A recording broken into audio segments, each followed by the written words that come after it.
Hello guys, welcome to my YouTube channel. বন্ধুরা, আজ আমরা দশম শ্রেণীর জীবন বিজ্ঞান সাজেশন আলোচনা করব। সেকেন্ড ইউনিট টেস্টের জীবন বিজ্ঞান সাজেশন আলোচনা করব।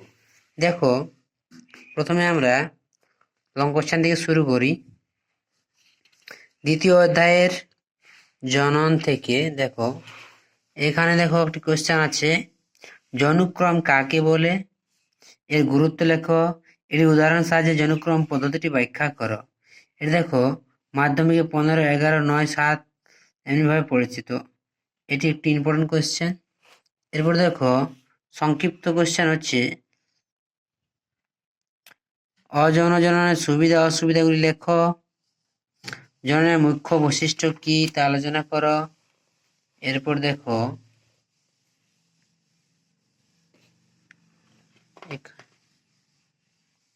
দেখো, নিষেকের প্রকারভেদ উদাহরণস্বরূপ লেখো, বা এখানে একটা কোয়েশ্চেন আছে, যৌন জননের গুরুত্ব লেখো। এরপর কোয়েশ্চেন দেখো, অপুংজনি বা পার্থেনোজেনেসিস কাকে বলে, এর প্রকারভেদগুলি আলোচনা করো। দেখে নাও, পার্থক্য দেখো, অযৌন জনন এবং যৌন জননের পার্থক্য, এটি করে যাবে। এরপর দেখো, যৌন জনন কাকে বলে, অযৌন জনন কাকে বলে, সংজ্ঞাগুলো করে যাবে। এরপরে স্টক বা সিয়ন কি, এটি খুবই ইম্পর্টেন্ট। স্টক বা সিয়ন কাকে বলে। এরপর দেখো, এদিকে জরায়ুজ কাকে বলে, এবং পলিগ্যামি কাকে বলে। এরপর পরে দেখো, সপুষ্পক উদ্ভিদের যৌন জনন। এখানে একটি আদর্শ ফুলের বিভিন্ন অংশগুলি সংক্ষিপ্ত বর্ণনা দাও, এটি করবে। এখানে স্বপরাগযোগ কাকে বলে, এর বৈশিষ্ট্য আলোচনা করো, এটি করবে। দেখো, স্ক্রিনশট মেরে নাও। এখানে দেখো, সপুষ্পক উদ্ভিদের নিষেক প্রক্রিয়া, নতুন উদ্ভিদ সৃষ্টি সম্পর্কে সংক্ষিপ্ত ধারণা দাও। এই কোশ্চেনটি করে যাবে ছবি সহ। এরপরে দেখো, দ্বিনিষেক কাকে বলে, উদ্ভিদের দ্বিনিষেকের পদ্ধতি সংক্ষিপ্ত বর্ণনা দাও। এরপরে দেখো, স্বপরাগযোগের সুবিধা এবং অসুবিধাগুলি লিখো। এদিকে স্বপরাগযোগ এবং এদিকে সুবিধা অসুবিধাগুলি লিখো। এখানে দেখো একটি শর্ট কোশ্চেন, একটি আদর্শ ফুলের কয়টি স্তবক ও কি কি। এখানে আর একটি কোশ্চেন হচ্ছে, নিষেক কাকে বলে, গুপ্তবীজ উদ্ভিদের নিষেক কোথায় ঘটে। এই ছবিটি দেখবে, একটি সম্পূর্ণ ফুলের চিত্র অঙ্কন করে বিভিন্ন অংশগুলি চিহ্নিত করো, অথবা সপুষ্পক উদ্ভিদের নিষেক প্রক্রিয়া চিহ্নিত চিত্রটি অঙ্কন করো। এর পরের চ্যাপ্টার বৃদ্ধি ও বিকাশ থেকে দেখো, বিকাশ কাকে বলে, বৃদ্ধি ও বিকাশের সম্পর্কটি লেখো। এরপরের কোশ্চেন হলো বংশগতি থেকে দেখো, সংকরায়ন পরীক্ষার জন্য মেন্ডেলের মটর গাছ নির্বাচনের কারণগুলি আলোচনা করো, বা সংকরায়ন পরীক্ষায় মেন্ডেলের সাফল্যের কারণগুলি লেখো। এই দুটি কোশ্চেন কিন্তু খুবই ইম্পর্টেন্ট।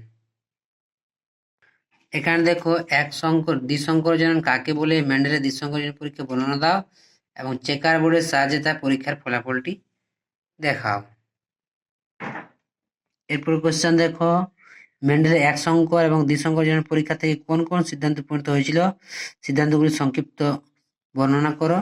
অথবা এর অনুরূপ কোশ্চেন হতে পারে, মেন্ডেলের পৃথকীকরণ সূত্রটি লেখো, বা স্বাধীন বিন্যাস সূত্রটি লেখো। অথবা এই কোশ্চেনটি হতে পারে, স্বাধীন বিন্যাস সূত্র পরিবর্তন করতে করতে মেন্ডেল কি ধরনের পরীক্ষা করেছিল, সূত্রটি ব্যাখ্যা করো। এই পরের কোশ্চেনটি লিখে যাবে একটু, মেন্ডেলের বংশগত সংক্রান্ত সূত্রের ব্যতিক্রমটি উদাহরণ সাহায্যে ঘটনাটি ব্যাখ্যা করো। এখান থেকে আরেকটি কোশ্চেন আছে, লিঙ্গ নির্ধারণ কাকে বলে, মানুষের লিঙ্গ নির্ধারণ পদ্ধতি সংক্ষেপে আলোচনা করো।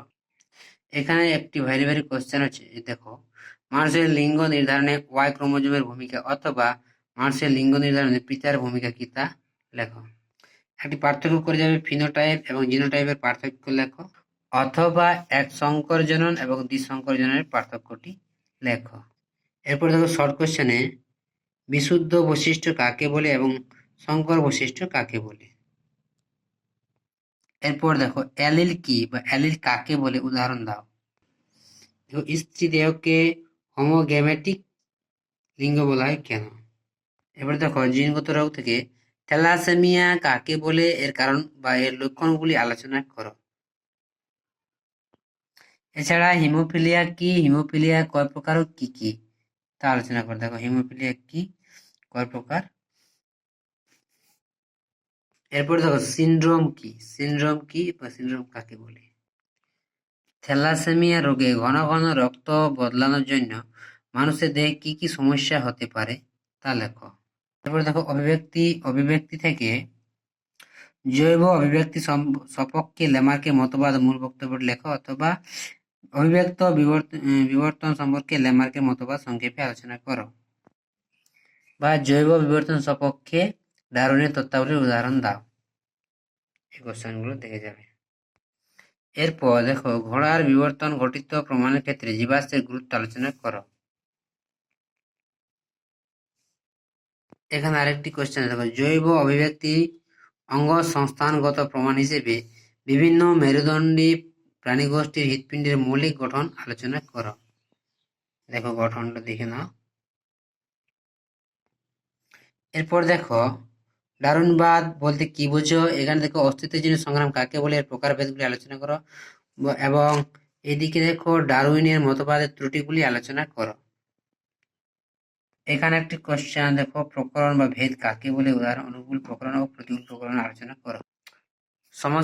সমসমস্ত অঙ্গ কাকে বলে, কয়টি উদ্ভিদ ও প্রাণীর উদাহরণ দাও। নিষ্ক্রিয় অঙ্গ কাকে বলে, উদ্ভিদ ও প্রাণীদের নিষ্ক্রিয় অঙ্গের উদাহরণ দাও। দেখো দুই নম্বর কোশ্চেন জৈব অভিব্যক্তি জৈব বিবর্তন কাকে বলে, হট ডাইলুট স্যুপ কাকে বলে, এবং এখানে কুয়াশার ভেদ কি, কুয়াশার ভেদকে কোষের অগ্রদূত বলা হয় কেন। অর্জিত বৈশিষ্ট্য বা বংশানুসরণ বলতে কি বোঝো। যোগ্যতমের উদ্বর্তন বলতে কি বোঝো। প্রাকৃতিক নির্বাচন কি, এটি প্রকারভেদগুলি উল্লেখ করো। জীবাশ্ম কাকে বলে এবং জীবন্ত জীবাশ্ম কাকে বলে। এরপরের কোশ্চেন দেখো অভিযোজন বলতে কি বোঝো, অভিযোজনের উদ্দেশ্যগুলি লেখো। এখানে উটের অতিরিক্ত জল ক্ষয় সহন ক্ষমতা বলতে কি বোঝো। দেহের জল সংরক্ষণের জন্য এরা কি কি অভিযোজন দেখায়। ক্যাকটাস উদ্ভিদের অঙ্গ সংস্থানগত অভিযোজনগুলি লেখো। রুই মাছের জলজ অভিযোজনে পটকার ভূমিকা কি তা আলোচনা করো। উটের জলক্ষয় সহনে আরবিসি কিভাবে সাহায্য করে, বা উটের লোহিত রক্ত কণিকার মরু অভিযোজনগত বৈশিষ্ট্যগুলি লেখো।